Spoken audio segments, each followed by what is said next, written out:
had one kind of big run, but basically ran for like 47 yards or something. This game, you allow punt return touchdown, 2 first quarter fumbles, one directly leading to points, another fumble, run back to the 2-yard line. Defense consistently put into a horrible spot, consistently still flying around, playing with a ton of energy. And, is it frustrating when they don't fall on fumbles or drop interceptions? Sometimes, yes, but man, we're really nitpicking then. And think about the pressure that unit feels to not just make stops, but to score points, because this offense is no better than it was in 2020 under Adam Gase, the day that Joe Douglas took over. We hear a lot about, look at this CFL, XFL roster that the GM inherited. He inherited it in 2020 with the 32nd best offense in the NFL. Here we are 3 years later with the 32nd best offense in the NFL.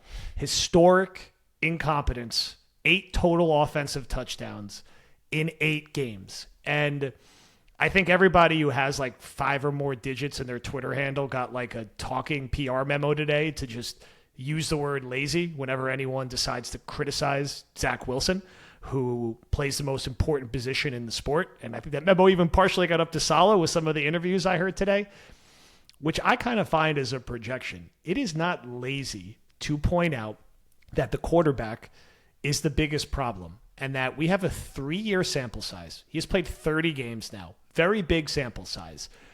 We know throughout this tenure, whenever anybody else comes in, it immediately adds juice and production to that offense. It can be Mike White. It can be Joe Flacco's corpse. It could be Josh Johnson, who came in off the bench and threw for 300 yards and generated touchdowns. We go back to last year. Joe Flacco and Mike White still have thrown for the same amount of total touchdowns to Garrett Wilson as Zach Wilson. They're all tied at 2. Over the Cleveland game and Chicago game last year, one started by Flacco, one started by White, the Jets scored 8 total offensive touchdowns. They have 8 total offensive touchdowns in 8 games this year with Zach Wilson at quarterback. One of those was an allowed walk-in by Breece Hall. The other was Breece Hall taking a 2-yard check down and breaking 16 tackles against the Giants. The ball, Zach Wilson has played with multiple offensive staffs. He has played with multiple collections of wide receivers. He has played with multiple offensive line combinations. Pointing out that he is bad and consistently very bad and bad in the same ways over and over again is not absolving everybody else of their blame. They do not have a good offensive coordinator. Nobody is saying that they do. They are not blocking well enough. Nobody is saying that they are.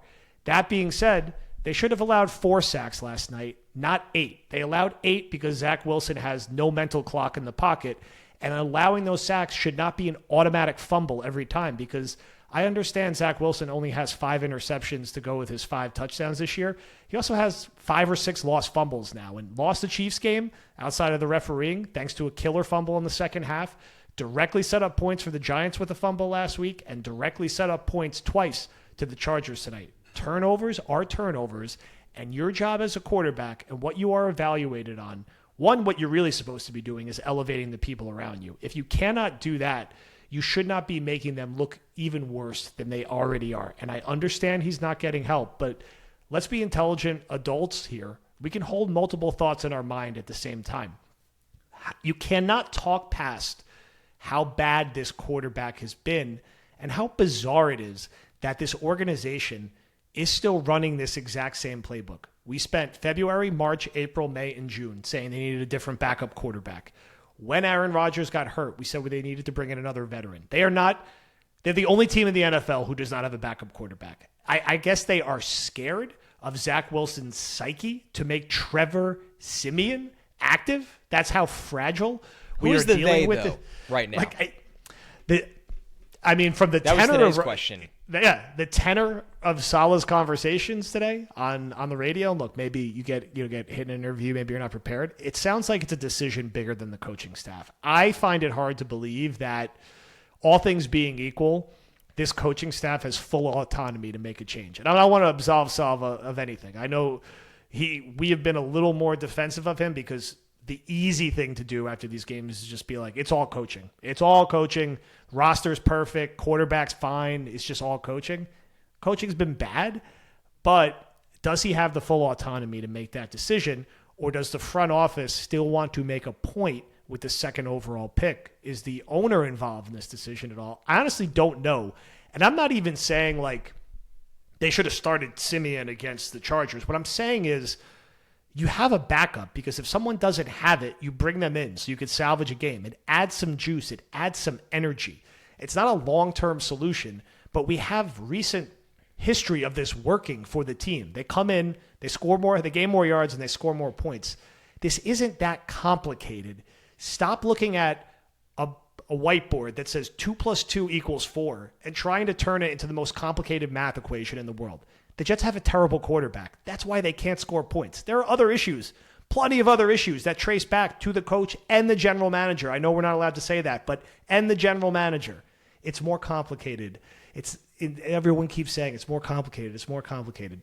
Sometimes certain things are just simple, and you just need a backup quarterback, or to trade a day 3 pick for a guy who could come in, not know the playbook, and generate 3 touchdowns and lead a team who also had a devastating quarterback injury to another win. So I'm ranting. I got it off my chest. You tell me, where do you think this decision comes from to handle the quarterback room like this? Because it's been consistently weird from the day Zach Wilson has been drafted. It's so bizarre, right? And it's one of those things where it feels almost dangerous to just make an assumption. So let's do at least process of elimination just by logic. That's kind of how I like to talk through these things. And it starts with solid